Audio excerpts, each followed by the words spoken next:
Next question 3.6 question हम देख रहे हैं. Heating element using nichrome connected to a 230 volt supply, draw and current initial current of a 3.2 ampere which settle after few seconds, a steady value of 2.8 ampere. What is the steady temperature of heating element if the room temperature is 27 degrees Celsius?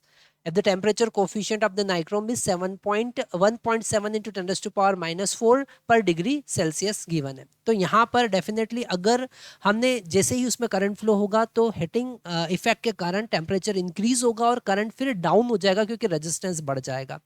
तो अगर हम initial resistance R1 की बात करें, okay initial resistance अगर हम R1 की बात करें तो R1 यहाँ पर होगा voltage applied that is 230 volt divided by current that is 3.2 ampere.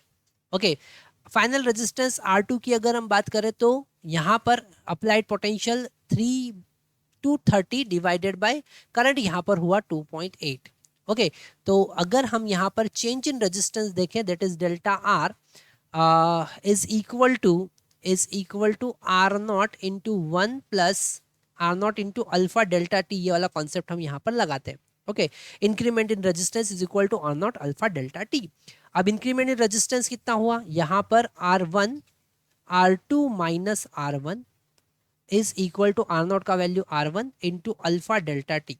Okay अब यहाँ पर अगर हम R2 का वैल्यू पुट करें तो वो होगा R2 का वैल्यू हमारे पास में होगा 230 डिवाइडेड बाय 2.8. R1 का वैल्यू हमको मिलेगा यहाँ पर 230 डिवाइडेड बाय 3.2. R1 का वैल्यू हमको मिल रहा है यहाँ पर 230 डिवाइडेड बाय 3.2. ओके अल्फा का वैल्यू गिवन है यहाँ पर 1.7, सो 1.7 इंटू 10 टू पावर माइनस 4 और डेल्टा टी का वैल्यू हम यहाँ से फाइंड करेंगे. ओके इसको आगे सॉल्व करेंगे. अगर हम यहाँ से 230 कॉमन ले लेते हैं तो 230 और ये हो जाएगा 3.2 minus 2.8 divided by 3.2 into 2.8. Okay is equal to 230 divided by 3.2. आप देख सकते हैं जो कैलकुलेशन का तरीका मैं आपको बता रहा हूँ बड़ा इजी तरीका हो जाएगा अगर आप इस मेथड से सॉल्व करेंगे. 1.7 into 10 to power minus 4 into delta T. तो यहाँ 230 से 230 हम कैंसिल कर सकते हैं. जब 3.2 माइनस 2.8 करेंगे तो यहाँ पर 0.4 हमको मिलने वाला है. ओके ये 3.2 से 3.2 यहाँ पर कैंसिल होगा डिवाइडेड बाय 2.8 हमको मिलेगा is equal to 1.7 into 10 to power minus 4 into delta T हमको मिल रहा है.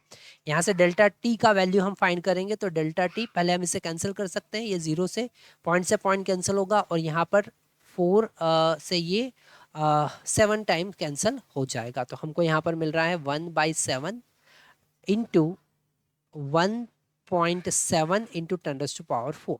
ओके मतलब कि हम यहाँ पर लिख सकते हैं 10,000 डिवाइडेड बाय 7 इंटू 1.7. इसे हम सॉल्व करेंगे और डेल्टा टी का वैल्यू यहाँ पर फाइंड करेंगे. इसे हम जब हम इसे सॉल्व करेंगे तो हमको मिलेगा 840.5.